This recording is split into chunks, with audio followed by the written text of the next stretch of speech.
Hi everyone, it's Tamara. In the first part of this video I'm going to just read out something that I've written because I need to get my thoughts out. Excuse me. Okay. This video is going to be about all my pagan and witchcraft stuff.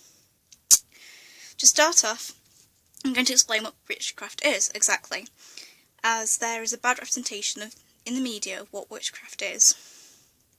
In the old days, witches were the first doctors, people who would come to them for help and advice. Many could also make spells which would help to keep the crops healthy and to protect villages from disease and illness. Unfortunately, when the Romans came, they saw the pagans and thought that they were worshipping what they thought was the devil. So they began converting the pagans to Christians. Fast forward to around the times of Oliver Cromwell, there were still pockets of witches living in various areas. When the plague came, people believed that it was due to the witches that everyone was dying. So witch hunts took place, to which innocent people were killed in public. So because of all these things, plus the Catholic Church, paganism is now seen as being devil worship. Yes, you can get the old witch who does things for negative purposes, but there are far more witches today who do their work for positive purposes than negative. It's like that in society. There are many good people in this world, but you do get some people who are quite bad, in inverted commas. So, yeah, that's just to start off, because I just wanted to get that out and tell you and educate, because I'm not like an expert in all of this, but I'm learning, and I'm learning about my, where this faith came from and how it's come to be today. And unfortunately there's a lot of things that have happened that aren't very nice. So, and mostly all that is led to what people think now is something evil, when it's not. It's an earth-loving faith. Okay, I'm going to start off with my altar very quickly. Here I have my amethyst crystal. Underneath I have a spell that I'm working on. I'm just charging the spell with my amethyst crystal because it's got a very nice energy to it. Here is my crystal ball. I'm not using this at the moment because I want to learn to use things slowly and carefully, and do it in a way where I'm safe and I can't let anything in that's negative. So, and in this little bag I usually keep my pendulum that I do pendulum work with.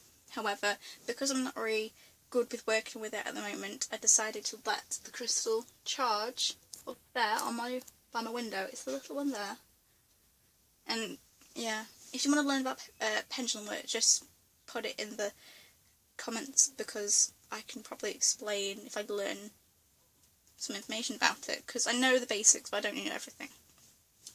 In here, this little box, I keep all my runes, and I made them myself, but because I made them with acrylic paint, they are starting to scratch off these little symbols, so I got to make another set.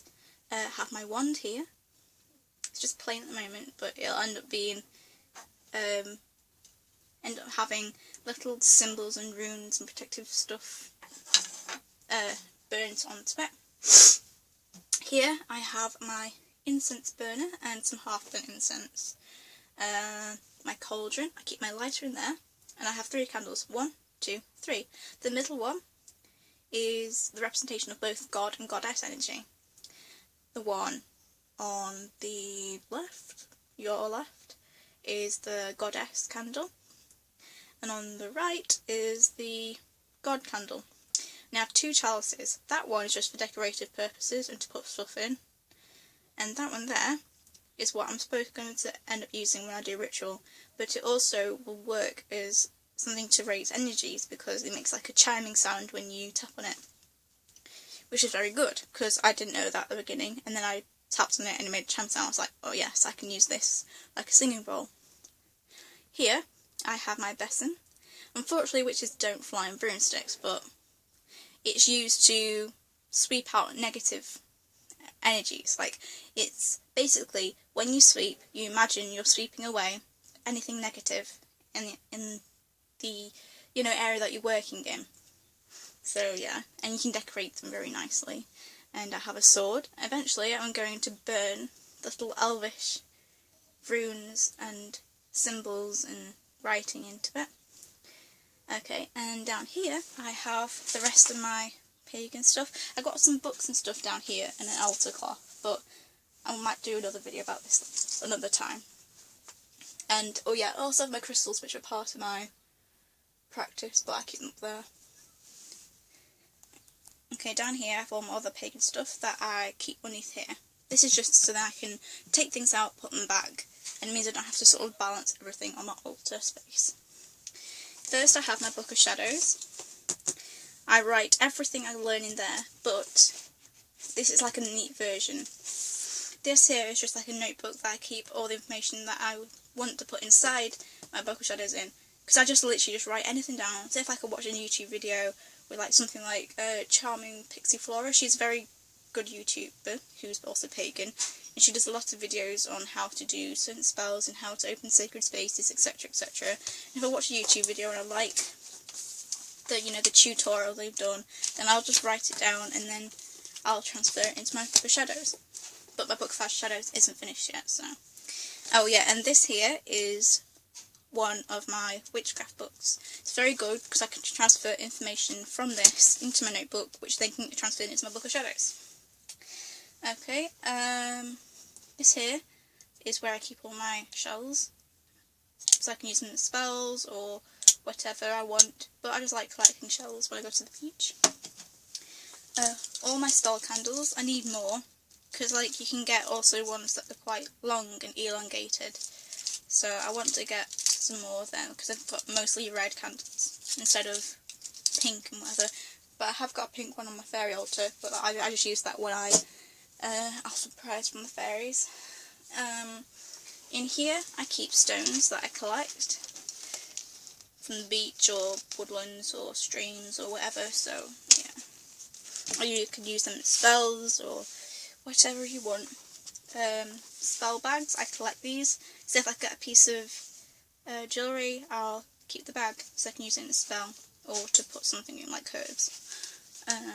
In here, this is what I use when I'm doing a spell and I want the herbs to be combined with certain oils or incense and stuff, because then I'll just grind it up. I can't remember what this is called. Pestle mortar, that's what it is, but it's a wooden pestle mortar. I have pens. Pens are very good tools in witchcraft because you can write spells on pieces of parchment and then burn the spell and imagine the spell working when you burn it. But different colours can represent different things, so if you write it in a blue pen, maybe, the spell, it might work for like cleansing something, like air or water. So, yeah, that's what I use my pens for. I have a set of prayer beads that I made, but my mum's got 2 sets and I would really like a pair of, a set of hers. So I'll have to ask her, but these are just like basic ones that I made, and just sometimes when I meditate I use these. And the last thing I have in here is my incense. I usually just have nag shampoo because it's what my mum buys. Yeah, and I really want some sage because sage is very good for cleansing. So that is all my pagan and witchcraft stuff. Unfortunately, this has been like the 3rd, 4th, 5th time I've tried to, you know, film this, because a couple of times I couldn't get out what I wanted to say, and then another time my brother came in and interrupted, and another time my mum interrupted, so yeah. So yeah, this is my video, and if you want to learn anything about anything, just comment down below and I'll try and do a video about it. However, I'm not really good at doing videos on set times, so it depends whenever I get to do it. So yeah,